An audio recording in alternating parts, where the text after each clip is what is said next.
Welcome to A Moment of Bach, where we take our favorite moments from the composer's vast musical output, just a minute's worth or even a few seconds, and show you why we think they are remarkable.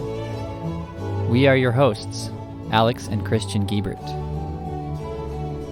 Today's moment is the fugue from the second movement of the wedding cantata Der Herr, denket an uns, BWV 196.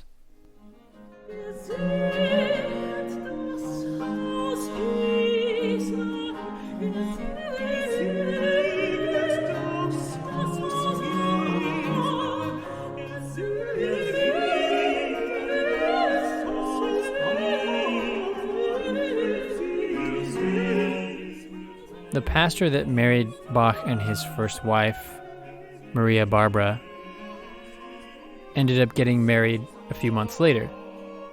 And it's probably true that this cantata was written for that wedding. It's a wedding cantata with a wedding text, a passage from a psalm about God's blessing. And it was probably written by Bach for this pastor, Johann Stauber. And that would make it about 1707, 1708, which is quite early. And we have looked at another early cantata by Bach, the Gotteszeit cantata, and that one has its own stylistic differences from Bach's later stuff. I happen to love the really early stuff. It's sort of continuous, doesn't get too bogged down with Italian-style recitatives, isn't too long, sort of has some really interesting old-style motifs in it. And that's true of this one of my favorite cantatas, Der Herr, denket an uns, this one.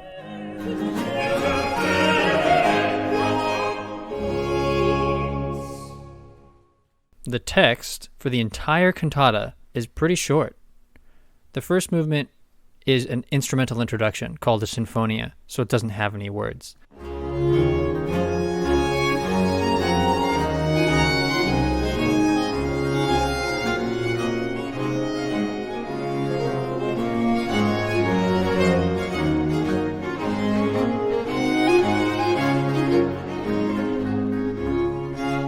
The entire rest of the cantata has the German text of that passage from Psalm 115.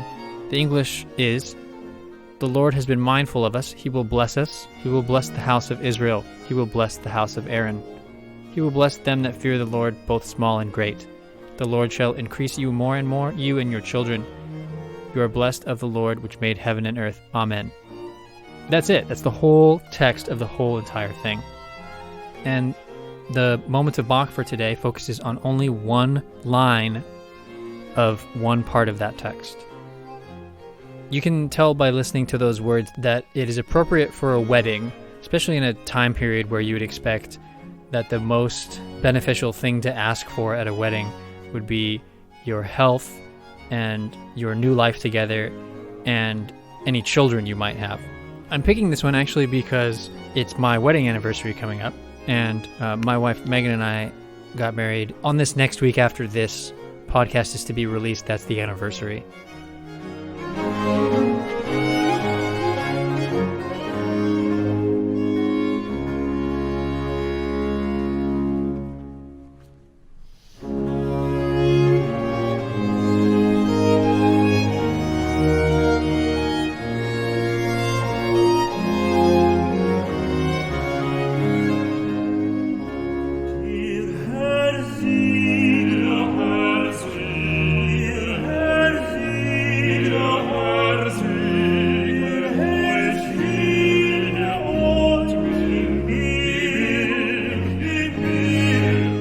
But this is our first wedding anniversary where we now have a baby girl, and she's 10 months old as of a couple of days ago, and we named her Evangeline, and we say Evie for short. She has a middle name, Brooke, and we chose these names because Evangeline has a name with a really cool meaning. It means bearer of good news or bringer of good news, right? Because the Angeline part there is from the word angel. That word means messenger. And then you've got that first part, EV or EU in the original Greek means good. So the good news bearer. also kind of appears in Bach's works as that character, the evangelist, which is the person who in the Passions narrates the stuff that happens in the Bible, right? Yeah. And then you've got her middle name, Brooke, which I can't believe that I got my wife to agree to this, but it's a pretty name and everything. But it also, Brooke means Bach. Bach means brook, right? In German, the word Bach is actually just a noun. It means brook, as in like a stream of water. So we love the imagery of that, and that it's just a nice name. But I also kind of like to say that I had my child named after Bach. Yeah, and if it was going to be a boy, it's going to be Johann Sebastian Kiebert, right? That's right, yeah. No one would have objected to that at all. Yeah. Actually, I told her that the first child, if it's a girl or boy, has to have the two middle names, Johann Sebastian. No, the three middle names. Johann Sebastian Bach Kiebert. Right. There you go. Yeah. But really, no, we went with just the one first, one middle, and one last, I guess.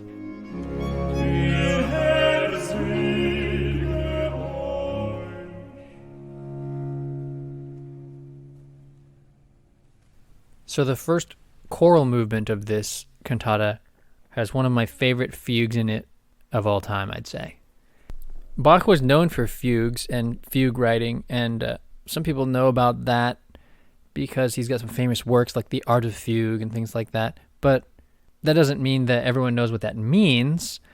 And a lot of people just assume that it just means some really interesting, complicated thing. But to get into it just a little bit, this is a perfect example because this fugue is so tight and well composed. The one from this first choral movement on this one line, Herr, segnet das Haus Israel, he will bless the house of Israel. And that's all the words that are used during this fugue. And a little bit of the next line too. I think it not only makes for a great example, but I'm calling it my moment this week because I just love how perfectly it fits like a puzzle piece. So the idea is that you can take a memorable musical theme, we call that a subject. Alex, we briefly talked about this on our first episode, where we have the Dona Nobis Pacem, and we've got overlapping imitative things going up like ocean waves, one on top of the other. You can do this in all kinds of different ways, right? You can start with one part, let's say a soprano, and that soprano or group of sopranos can sing this melody.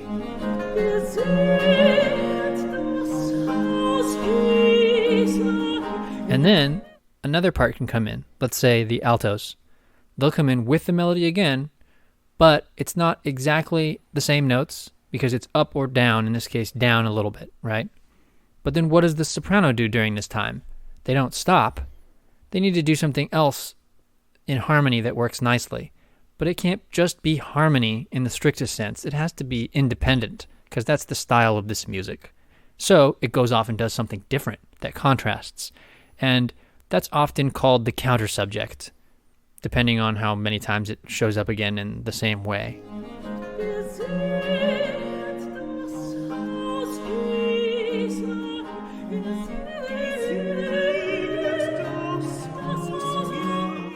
And it can go on and on like this with 3 or 4 or more parts entering. But the thing is, every time something enters from nothing,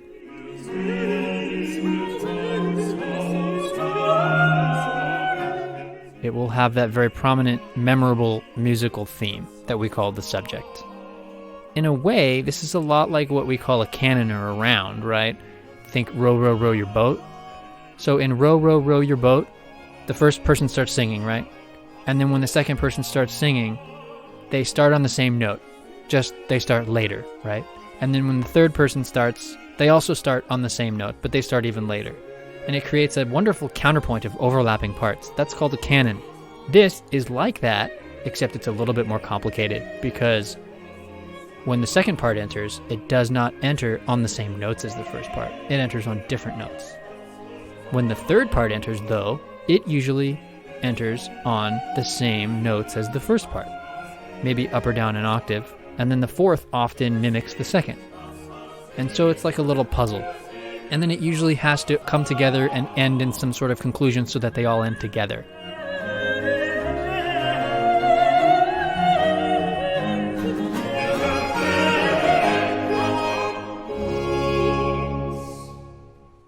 because you might be thinking, if you're thinking of it mathematically, let's say that your melody is X amount of time long. Well, then the first person who starts is going to get done first, right? And then at the end, there's just going to be one part left over, and that doesn't create really a satisfying musical conclusion. Yeah, like when you're doing Row, Row, Row Your Boat, and people don't know whether they should repeat it because everybody else is still singing in a different time than they are, so you're going to get some confusion there. Right. And actually, it's really interesting that in this fugue, if you listen to the voice parts alone, it actually does work like that the first time they sing the phrase. And then when Bach reintroduces the voices later in a different order, they do end in a satisfying conclusion altogether.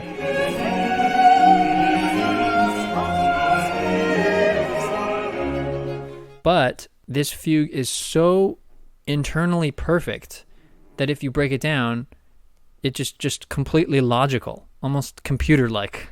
You've got the first part coming in. You can pay no real attention to the bass line that is also happening. That's just supporting us with harmony, right? You've got sopranos coming in first.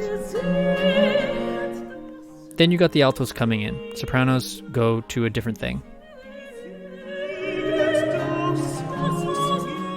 And then so on. The tenors.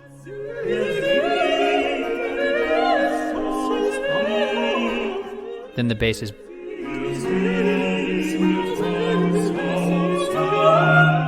But if you were to listen to the soprano part as it goes, it has the subject,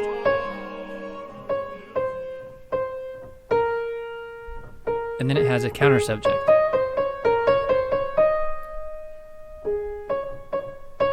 But then it's got to do something, it's got to do a third thing when the third part comes in with the subject. And it does. It does a third thing.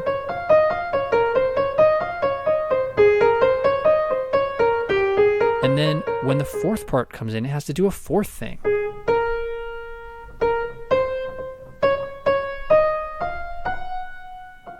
A lot of times composers don't really care at this point. They just fill in the notes just to make it work, right? But for Bach here, he writes almost like a Row, Row, Row Your Boat canon where it actually does go all the way from the beginning to the end.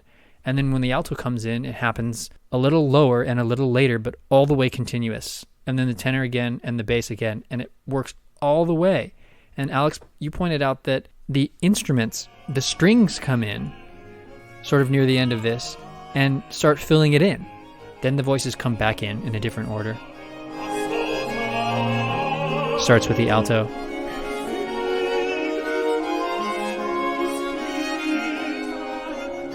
Then the soprano.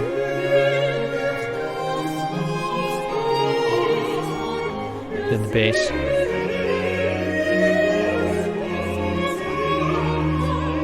Then the tenor.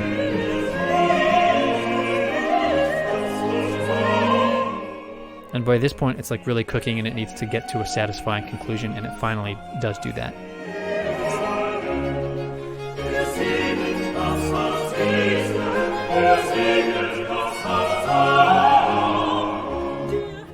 Right, one really nice exercise is to just try and listen to one voice and follow it through.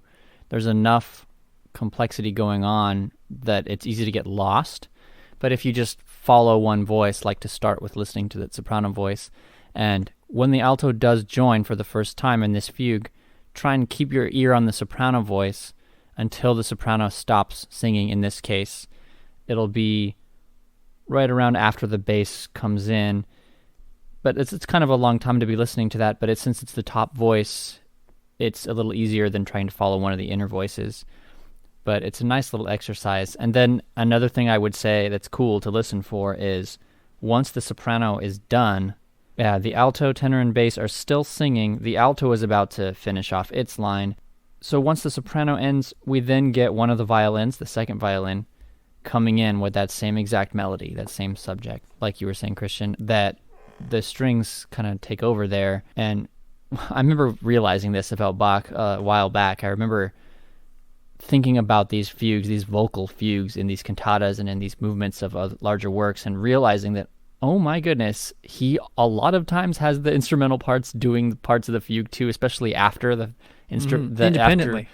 After the vocal parts have come in with their subjects, then the violin 1 and violin 2 or some other instruments have independent lines as if they were singing it, just another statement of the fugue so that you've got a 5 or 6 or 7 part texture. And just as a composer, this is just really impressive to look at, because you don't just throw these notes on a page and go, I'm going to try throwing 5 things in here. Now I'm going to throw a 6th one in here, because the thing is, each of these parts has to interact in a sort of legal way with the other ones. There are counterpoint rules. Yeah, there are rules with the way these things have to go. They don't double at the octave, kind of like we talked about 2 episodes ago with the Pentecost cantata, how Bach was able to have this freer idea of these instruments doubling at the octave in one of those arias. That's not how it would work in a fugue. You don't just have 2 voices coming together at the octave. They need to be coming in at separate times in separate lines, and those lines need to be working. If they're working together, they need to be in harmony with each other, typically at the 3rd or the 6th interval. And if they're working in opposite directions, then that needs to make sure that they like end at the right space. And it's so complicated. There's no way to even get into that in a podcast format, but it's cool to explore more fugues in the future. There's a lot to do there, but getting into the very, very specifics of the way each note must resolve is out of the scope of what you can do in an audio medium, I think. Yeah. Even with examples. But it's enough to say that there are very strict rules about how 2 parts interact with each other, and everything can be seen that way. It's just that when you have 3 parts, you've got 3 interactions of pairs of parts, right? Yeah. And it just gets bigger and bigger and bigger as you get more voices, so it must have taken a lot longer to work out. Each part of each melody must harmonize perfectly with any other part in a fugue as strict as this one. Since basically all combinations do occur, this is the same thing as the math concept of permutation. When you write 4 parts which have to go together, you have to check 6 pairs to make sure their interaction is legal, right? To make it simple, let's call our 4 parts of music A, B, C, and D. So each pair of those has to work together. So A and B have to work, A and C, A and D, that's 3. B and C, B and D, and then finally C and D, and that's all the pairs. So that's 6.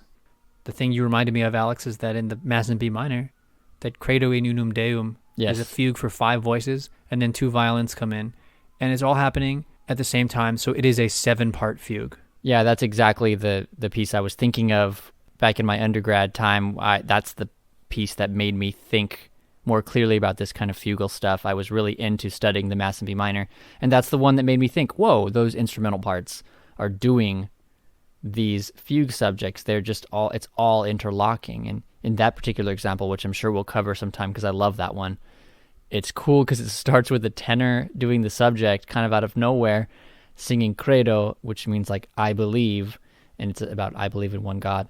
And it's just this one note just out of nowhere, which is cool. But then the whole time, there's this nice little walking bass, too. So that's another great one to get to another time.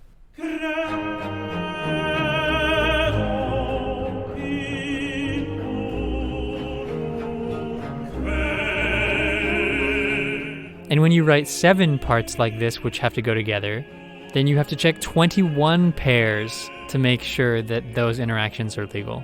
It's enough for us as musicians, composers, songwriters, it's enough for us to think about how tough it is to write a melody and harmony with it, right? Yeah. But now we're talking about writing a melody, and then a second part that's not just harmony, has to work harmonically, but is actually its own independent part. And then a third one, and then a fourth one, and so on.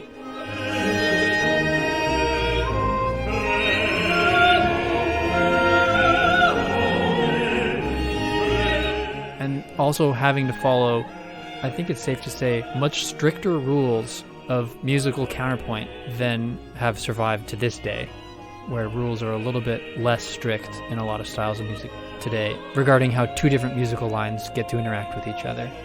Yeah, the rules of polyphony and common practice era, so like basically Baroque through classical, romantic, and stuff like that, with some exceptions. Common practice era rules for polyphony is one of, if not the most complex thing that has ever happened in the history of Western music. Exactly. Because there's a lot more rhythmic complexity and tonal complexity and color complexity and other things like that to other musical styles that's not Western music. But this common practice era of Western music has that as its claim to sort of excellence, I would say. I mean, that's really the big thing that we can say about that whole era. Right, because every time we talk about classical music in this context with Bach, we're talking about a narrow slice of music in general.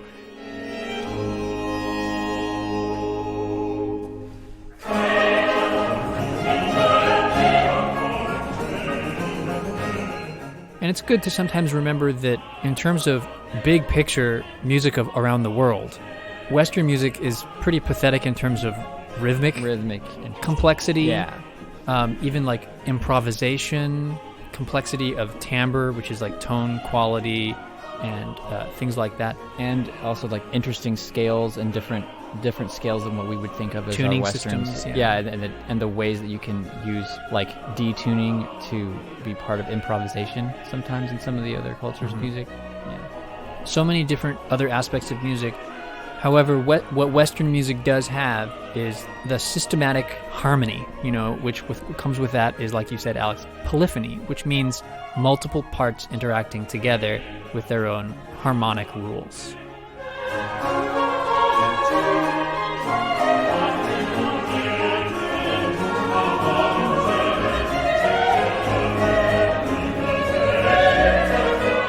And speaking of old Western music, this fugue, the subject, is very kind of simple, right? It's just kind of a melody that walks down a couple steps. Very simple. Sol, do, ti, la, sol. Very simple and small in range, right? Just 4 notes. And it harkens to older music.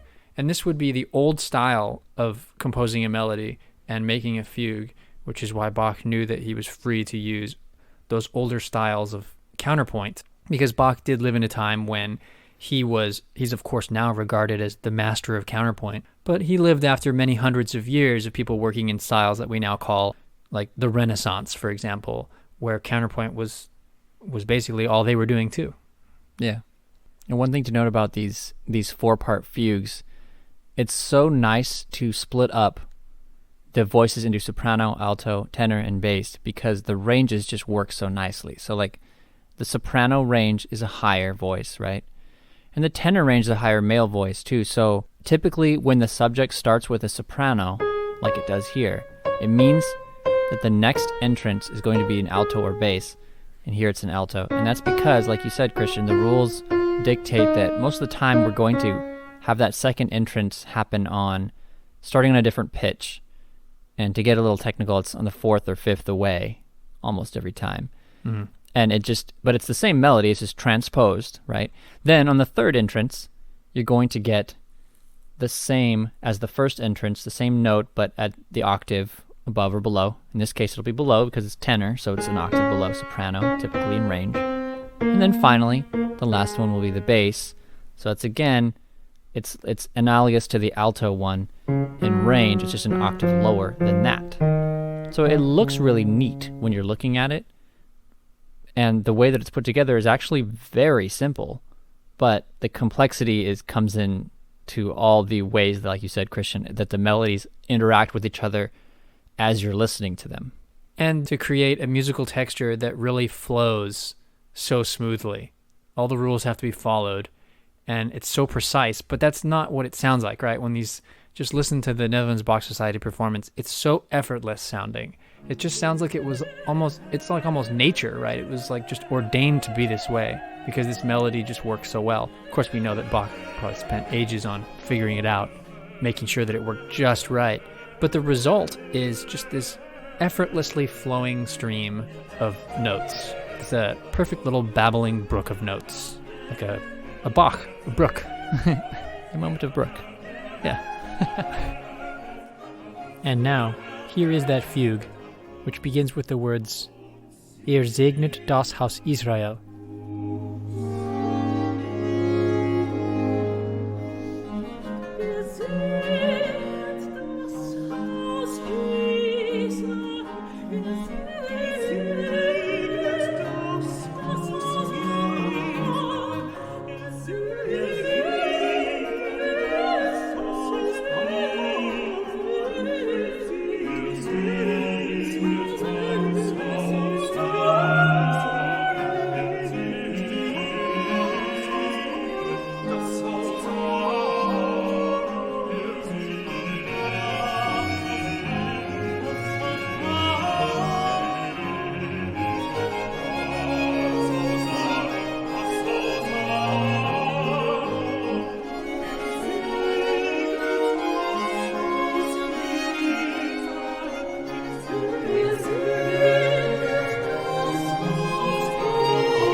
If this introduction to a musical moment has inspired you to hear the rest of this piece, please see the link in the episode description to see the performance of this wedding cantata, Der Herr, denket an uns, by the Netherlands Bach Society.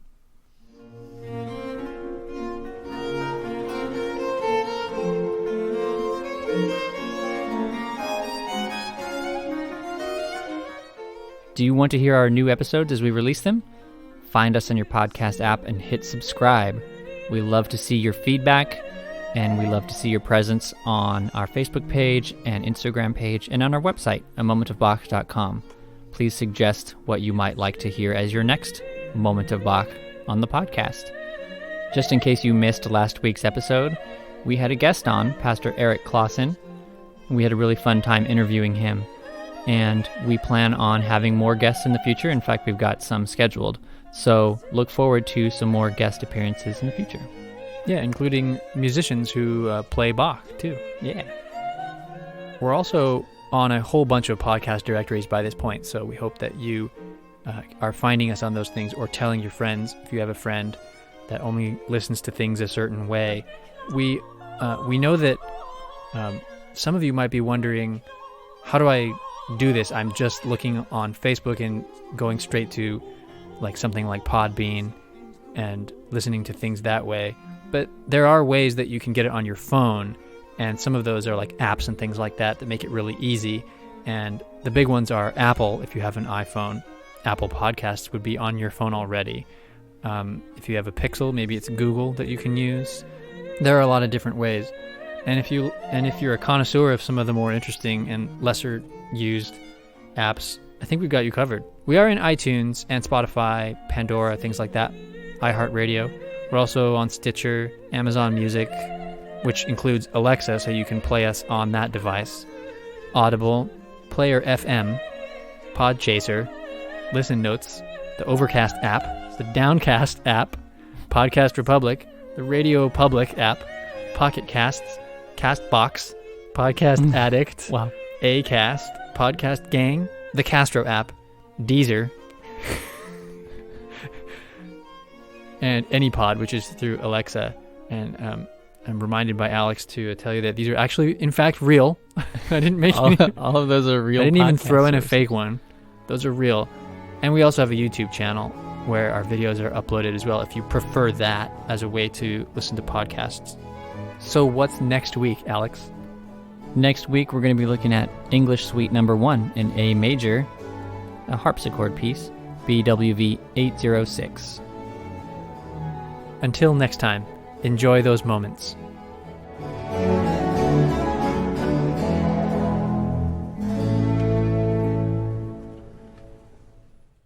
I should have thrown in a fake one just for fun. Castbox, Gamecast, Castbox is real.